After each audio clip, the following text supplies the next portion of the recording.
जोशीमठ में भारी बारिश का कहर देखने को मिल रहा है। हेलंग उर्गम मोटर मार्ग बंद है और मार्ग को खोलने का काम जारी है। जेसीबी के माध्यम से खोला जा रहा है मार्ग। लोगों को आवाजाही में परेशानी हो रही है। देखिए, भारी बारिश का दौर लगातार जारी है उत्तराखंड में और ऐसे में मार्ग को खोलने का काम लगातार जारी है, क्योंकि कई ऐसे रास्ते हैं जो अवरुद्ध हो गई हैं और जेसीबी के माध्यम से ये जो मार्ग है वो खोले जा रही है। लोगों को आवाजाही में काफी परेशानी हो रही है। जोशीमठ में भारी बारिश का कहर और इस कहर के बीच में हेलंग उर्गम मोटर मार्ग बंद है और इस मार्ग को खोलने का काम लगातार जारी है। जेसीबी की मदद से इस मार्ग को खोला जा रहा है, क्योंकि आवाजाही में काफी दिक्कतें हो रही हैं जब से मार्ग अवरुद्ध हुआ है और लोगों को भारी परेशानी हो रही है आवाजाही में।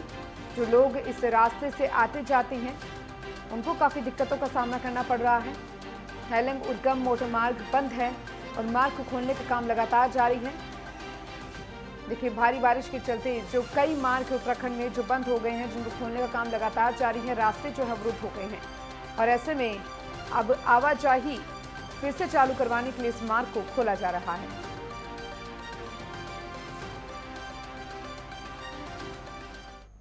उत्तराखंड के पहाड़ों में बारिश शुरू हो चुकी है। केदार घाटी में देर रात से बारिश जारी है। मौसम विभाग ने जारी किया था अलर्ट और रास्तों में भूस्खलन का खतरा जो है वो बढ़ गया है। डेंजर जोन क्षेत्रों में सुरक्षा बल तैनात कर दिए गए हैं। देखिए, केदार घाटी में देर रात से बारिश लगातार जारी है। उत्तराखंड में बारिश का दौर जो है वो लगातार जारी है और ऐसे में मौसम विभाग ने अलर्ट जारी कर दिया है। रास्तों में भूस्खलन का खतरा जो है वो बढ़ गया है, क्योंकि भारी बारिश की वजह से उत्तराखंड में रास्ते अवरुद्ध हो रही हैं। भूस्खलन की जो स्थिति है वो उत्पन्न हो रही है, लैंडस्लाइड हो रही हैं और ऐसे में जो आने जाने वाले लोग हैं, पर्यटक हैं, उनको काफी दिक्कतों का सामना करना पड़ रहा है। हालांकि देखिए, मौसम विभाग ने पहले ही मौसम को लेकर अलर्ट जारी कर दिया और ऐसे में भूस्खलन का जो खतरा है वो लगातार रास्तों में बढ़ रहा है। डेंजर जोन क्षेत्रों में सुरक्षा बल तैनात कर दिए गए हैं। उत्तराखंड के पहाड़ों में बारिश शुरू हो चुकी है और इस बारिश को लेकर प्रशासन लगातार अलर्ट जारी कर रहा है। उत्तराखंड के पौड़ी जिले में शराब के नशे में धुत एक सरकारी शिक्षक पर डीएम पौड़ी ने जांच बैठा दी है। दरअसल सोशल मीडिया पर एक वीडियो जमकर वायरल हो रहा है, जिसमें गांव के एक ग्रामीण द्वारा शराबी शिक्षक का यूं नशे की हालत में स्कूल आने पर विरोध जताया गया। वहीं शराबी शिक्षक ग्रामीण को ही धमकाने लगा और कहने लगा कि उसके खिलाफ जो कार्रवाई करनी है कर लो, सीएम को भी फोन कर लो, उसे कोई डर नहीं। शिक्षक नशे में इतना चूर है कि ठीक से सवाल का जवाब तक नहीं दे पा रहा था। वायरल वीडियो विकासखंड कोट के सब्दरखाल स्थित राजकीय पूर्व माध्यमिक विद्यालय रणकोट का बताया जा रहा है। वहीं सोशल मीडिया पर वीडियो वायरल होने के बाद डीएम पौड़ी ने वीडियो का संज्ञान लिया और मामले में जांच रिपोर्ट देने के निर्देश मुख्य शिक्षा अधिकारी पौड़ी को दी है। वहीं मुख्य शिक्षा अधिकारी ने कोट ब्लॉक के खंड शिक्षा अधिकारी को जल्द जांच पूरी कर रिपोर्ट देने को कहा है। देखिए, शराब के नशे में सरकारी शिक्षक का ये वीडियो काफी वायरल हो रहा है और इस पर जो है डीएम ने पूरे मामले पर जांच बैठा दी है। शिक्षक का वीडियो वायरल हुआ और सोशल मीडिया पर यह वीडियो इतना वायरल हुआ कि डीएम के संज्ञान में ये पूरा मामला आया। ये रणकोट स्कूल सफदरखल का ये वीडियो जो वायरल हुआ है, ये मेरे संज्ञान में लाया गया और इस संबंध में मेरे द्वारा सीईओ से स्टेटस रिपोर्ट मांगी गई है। जैसे ही शिक्षा विभाग से संबंध में रिपोर्ट मिलती है और यदि कोई व्यक्ति वर्किंग आवर्स में या उनकी ड्यूटी के दौरान शराब पिए हुए पाएंगे तो अकॉर्डिंगली उस अध्यापक या व्यक्ति विशेष या कार्मिक विशेष के विरुद्ध आवश्यक कार्रवाई की। दिल्ली के बुराड़ी में केदारनाथ धाम मंदिर का निर्माण किया जा रहा है। मंदिर के नाम को लेकर उत्तराखंड में उठे विवाद के बाद कांग्रेस प्रदेश अध्यक्ष करण माहरा ने कहा कि वो सरकार के इस काम की घोर निंदा करते हैं। वो 24 तारीख को हर की पेड़ी में गंगा स्नान करने के बाद हर की पेड़ी से केदारनाथ धाम तक पैदल यात्रा निकालेंगे और केदारनाथ धाम में पूजा अर्चना कर यात्रा की समाप्ति करेंगे। देखिए, लगातार इस पूरे मामले को लेकर विवाद उत्पन्न हो रहा है। दिल्ली में केदारनाथ मंदिर बन रहा है और कांग्रेस विरोध में अब पैदल मार्च निकालेगी। प्रदेश अध्यक्ष करण माहरा पैदल मार्च करेंगे। 24 जुलाई को हर की पेड़ी से पैदल मार्च किया जाएगा और देखिए, केदारनाथ धाम तक ही पैदल यात्रा करण माहरा करेंगे।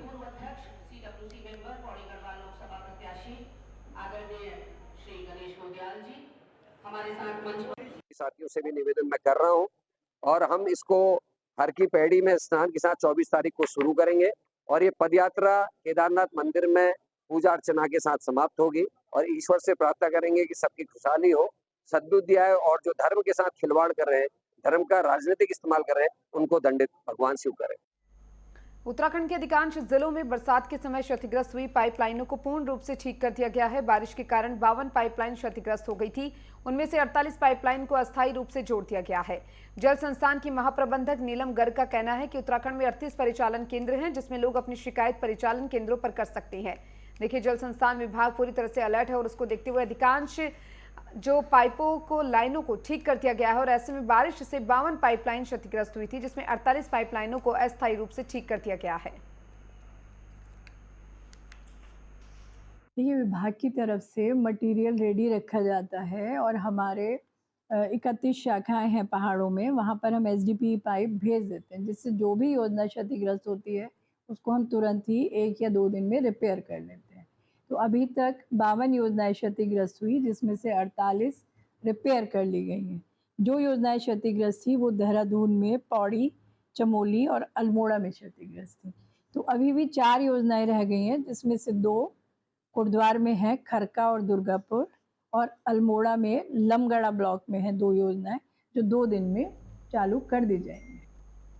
मसूरी में स्वास्थ्य मंत्री डॉक्टर धन सिंह रावत ने उपजिला चिकित्सालय का औचक निरीक्षण किया है और इस दौरान उन्होंने मरीजों को दी जा रही सुविधाओं की जानकारी ली।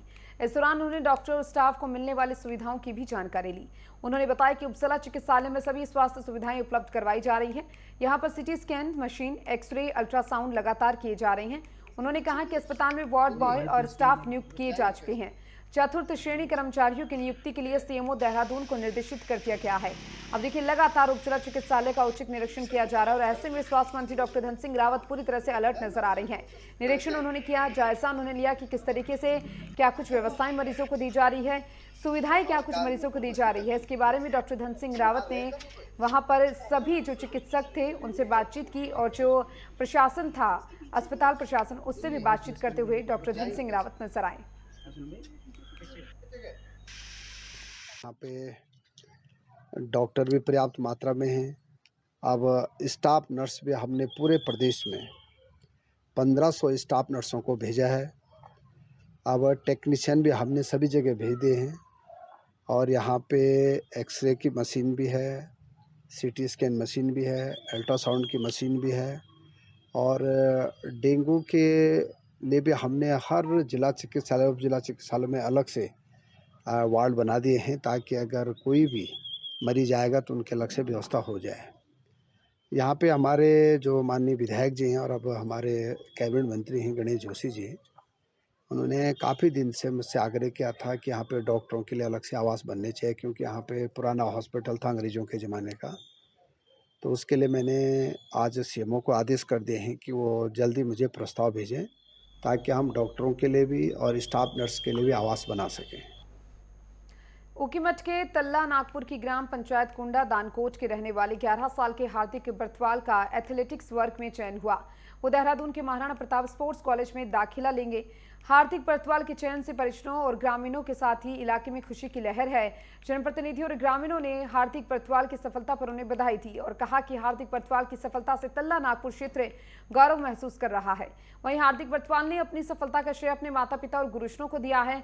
देखिए, हार्दिक बर्तवाल का ये एथलेटिक्स वर्ग में चयन हुआ, साथ ही साथ देखिए पूरे इलाके में खुशी का माहौल है और ऊखीमठ में भी सभी अपनी खुशी जाहिर करते हुए नजर आ रही हैं।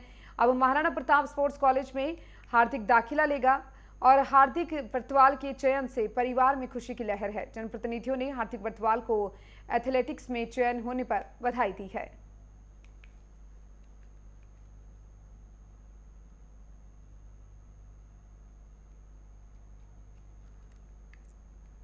हार्दिक बर्तवाल का एथलेटिक्स वर्ग में चयन हुआ है। महाराणा प्रताप स्पोर्ट्स कॉलेज में अब दाखिला हार्दिक बर्तवाल लेगा। देखिए, पूरे प्रदेश के लिए, उत्तराखंड प्रदेश के लिए खुशी की बात है और ऐसे में इलाके में भी खुशी की लहर है। तुंगनाथ घाटी के पर्यटक गांव सारी में मूसलाधार बारिश के साथ आकाशीय बिजली गिरने से 2 मवेशियों की मौत हो गई है, तो वहीं गौशाला को भारी नुकसान पहुंचा है। राजस्व विभाग और पशुपालन विभाग ने घटनास्थल का निरीक्षण किया। ग्रामीणों ने प्रभावित परिवारों को उचित मुआवजा देने की मांग की है। देखिए, आकाशीय बिजली गिरने से 2 मवेशियों की मौत हुई है और मवेशियों के जो मालिक थे उनमें अब कहीं ना कहीं उदासी देखने को मिल रही है। गौशाला को भारी नुकसान यहां पर पहुंचा है। राजस्व विभाग, पशुपालन विभाग ने निरीक्षण किया। ग्रामीणों ने उचित मुआवजा देने की भी मांग की है। भारी बारिश का दौर तो जारी है, साथ ही साथ आकाशीय बिजली गिरने से इस तरह की घटनाएं जो हैं वो सामने आ रही हैं और ऐसे में ग्रामीणों को कहीं ना कहीं भारी नुकसान होता हुआ भी दिखाई दे रहा है। राजस्व विभाग, पशुपालन विभाग ने पूरा निरीक्षण किया है क्योंकि आकाशीय बिजली गिरी और ऐसे में 2 मवेशियों की मौत हो चुकी है। साथ ही साथ गौशाला को कहीं ना कहीं भारी नुकसान ये हुआ है और अब लगातार मुआवजे की मांग भी की जा रही है। ग्रामीणों ने देखिए उचित मुआवजे देने की मांग की है और मौके पर देखिए लोगों की भीड़ भी यहाँ पर इकट्ठा हो गई और साथ ही साथ आकाशीय बिजली गिरने से ये कहीं ना कहीं ये घटना जो हुई है उसमें मुआवजे की मांग भी ग्रामीण करते हुए नजर आ रहे हैं कि उचित मुआवजा गौशाला को मिले और साथ ही साथ गौशाला को 2 मवेशियों की मौत से भारी नुकसान हुआ है।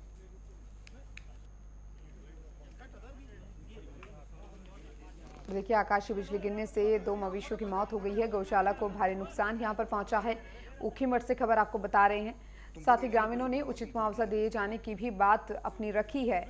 ग्रामीणों ने कहा कि मवेशियों की मौत पर उचित मुआवजा देना चाहिए।